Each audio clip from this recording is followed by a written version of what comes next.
Good morning बच्चों। आज हम आपको झांसी की रानी पार्ट का सेकंड पार्ट पढ़ाएंगे। जो मैंने आपको पहले पढ़ाया था वो तो आपको समझ में आ ही गया होगा सबको। तो आज हम आपको इसका सेकंड पार्ट पढ़ाते हैं। उदित हुआ सौभाग्य, मुदित महलों में उजियाली छाई, किंतु काल गति चुपके चुपके काली घटा घेर लाई।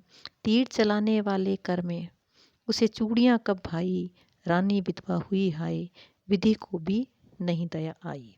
देखिए इसका हिंदी अनुवाद क्या हुआ। उदित हुआ सौभाग्य, मुदित महलों में उजियाली छाई। जब रानी लक्ष्मीबाई की राजा गंगाधर से जब शादी हुई थी तो महल क्या हो गए, प्रकाशित हो गए, चारों तरफ उजाला ही उजाला हो गया। किंतु कालगति चुपके चुपके काली घटा घेर लाई। किंतु कालगति ऐसी चली धीरे धीरे कि पूरे ही महल में काली घटा जैसे छा गई हो। क्योंकि तीर चलाने वाले कर यानी कि हाथ में चूड़ियाँ कब भाई, रानी लक्ष्मीबाई जो तीर चलाती थी, तीर तलवार चलाती थी, उसे अपने हाथों में चूड़ियाँ अच्छी नहीं लगी तो रानी विधवा हुई हाय, विधि को भी नहीं दया आई। और रानी विधवा हो गई यानी कि उसका जो पति था वो क्या हुआ, उनकी मृत्यु हो गई। और यही विधि का विधान था, इसमें भगवान को भी दया नहीं आई। निसंतान मरे राजा जी, यानी कि उनके कोई संतान नहीं थी और बिना संतान के ही राजा जी परलोक सिधार गए थे। रानी शोक समानी थी, रानी को इतना शोक हुआ क्योंकि उसके पति की मृत्यु हो चुकी थी। तो चारों तरफ अंधेरा ही अंधेरा छा गया, चारों तरफ शोक शोक छाने लगा। बुंदेले हर बोलों के मुंह, हमने सुनी कहानी थी, खूब लड़ी मर्दानी, वह तो झांसी वाली रानी थी। और ये मैं आपको पहले बता चुकी हूँ इसका कि क्या कहा कि हमने रानी लक्ष्मीबाई जो थी वह उसने अपने महल को बचाने के लिए, अपनी झांसी को बचाने के लिए एक मर्द बनकर लड़ाई करी अंग्रेजों के साथ में। ठीक है। बुझा दीप झांसी का, तब डलहौजी मन में हर्षाया। राज्य हड़प करने का उसने यह अच्छा अवसर पाया। और तब क्या हुआ कि बुझा दीप झांसी का, दीप कौन था, राजा। जब राजा की मृत्यु हो चुकी थी तो जो डलहौजी जो था उसको मन में खूब प्रसन्नता हुई और उसने क्या सोचा कि जो राज्य है, जो झांसी है, उस राज्य को हड़पने का यानी कि उस राज्य पर कब्जा करने का एक अब ये बहुत ही अच्छा अवसर है। ठीक है। फौरन फौजी भेज दुर्ग पर अपना झंडा फहराया। और उसने क्या करा कि तुरंत ही अपनी जो सेना थी उसको दुर्ग पर आक्रमण करने के लिए भेज दिया और उस दुर्ग पर उसने अपना, उस किले पर उसने अपना झंडा फहरा लिया। लावारिस का वारिस बनकर ब्रिटिश राज्य झांसी आया। और क्या हुआ कि वह झांसी में आ गया और उसने उसको पूरे जो महल को था, महल जो उसका जो झांसी का जो किला था उसको अपने कब्जे में ले लिया। अश्रुपूर्ण रानी ने देखा, अश्रुपूर्ण यानी कि आंसुओं से भरे रानी ने देखा कि झांसी हुई वीरानी थी और उसे चारों तरफ से जो झांसी थी वो वीरान अकेली ऐसा है प्रतीत हो रही थी। बूंदे ले हर बोलो के मुंह, हमने सुनी कहानी थी, खूब लड़ी मर्दानी, वह तो झांसी वाली रानी थी। अनुनय विनय नहीं सुनता है विकट फिरंगी की माया। और उसने फिरंगियों से यानी कि अंग्रेजों से खूब अनुनय विनय किया परंतु उन्होंने उसकी एक नहीं सुनी। व्यापारी बन दया चाहता था जब यह भारत आया। और अंग्रेजों ने क्या किया, भारत में कैसे आए, वो व्यापार करने के लिए आए थे।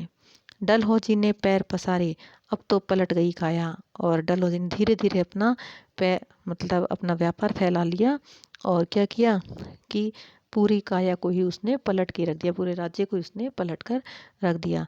राजाओं नवाबों को भी उसने पैरों से ठुकरा दिया और सबको अपने पैरों के नीचे रखने लग गया। जो भी कोई उनसे अनुनय विनय करता उन सबको वो ठुकरा देता। रानी दासी बनी, यह है रानी क्या है, दासी बन गई थी। दासी अब महारानी थी।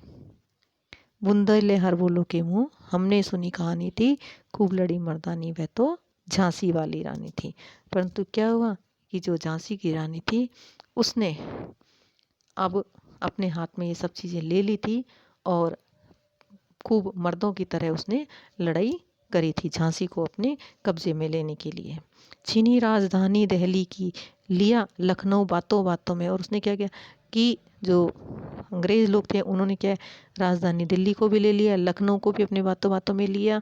कैद पेशवा था और पेशवा जो साहब थे उनको उसने कैद कर लिया बिठूर में। कहाँ पर उनको कैद किया था? बिठूर में। हुआ नागपुर का भी घात और नागपुर को भी उसने अपने कब्जे में ले लिया। उदयपुर, तंजौर, सतारा, कर्नाटका की कौन बिसात, और उदयपुर, तंजौर, सतारा, कर्नाटक इन सबको भी उसने अपने अंडर में ले लिया। जबकि सिंध, पंजाब, ब्रह्मा पर अभी हुआ था वज्र निपात। और जो सिंध थी, सिंध जो था, पंजाब, ब्रह्मपुत्र, इन सब पर भी उसने वार किया था और उन सभी को उसने अपने कब्जे में ले लिया था। और इसके अलावा और कौन कौन से थे? बंगाले, मद्रास आदि की भी यही कहानी है कि उन सबको भी उसने, किसने? डलहौजी ने अपने कब्जे में ले लिया। बुंदेले हर बोलो के मुंह, हमने सुनी कहानी थी, खूब लड़ी मर्दानी वह तो झांसी वाली रानी थी। रानी रोई निवासों में, बेगम गम से थी बेजार। और क्या हुआ था? रानी जो थी उसके तो आंखों के आंसू नहीं सूख रहे थे और वो गम में, उसको कुछ भी होश नहीं था कि उसका पूरा राज्य अंग्रेजों ने ले लिया। उनके गहने कपड़े कहाँ पर बिकते थे? कलकत्ता के बाजारों में बिकते थे। सरेआम नीलाम छापते थे अंग्रेजों में अखबार। और क्या करते थे कि पूरे सरेआम बाजारों के अंग्रेजों के जो अखबार थे उसमें छापते थे कि रानी के कपड़े हैं, ये गहने हैं, सब क्या है? नीलाम किए जा रहे हैं। नागपुर के जेवर ले लो, लखनऊ के 9 लख हार। और क्या बोलते थे कि ये नागपुर के जेवर हैं, ये लखनऊ का 9 लख हार है, इनको सब आप ले लो। उसकी नीलामी लगा देते थे। यूँ पर्दे की इज्जत परदेसी के हाथ बिकानी थी। और क्या करते थे? पर्दे में पहले रानियाँ क्या रहती थी? पर्दे के अंदर रहती थी। उनकी इज्जत को वो नीलाम कर रहे थे। तो इतना आपको समझ में आ गया। इससे आगे हम फिर बाद में नेक्स्ट क्लास में आपको पढ़ाएंगे। Thank you.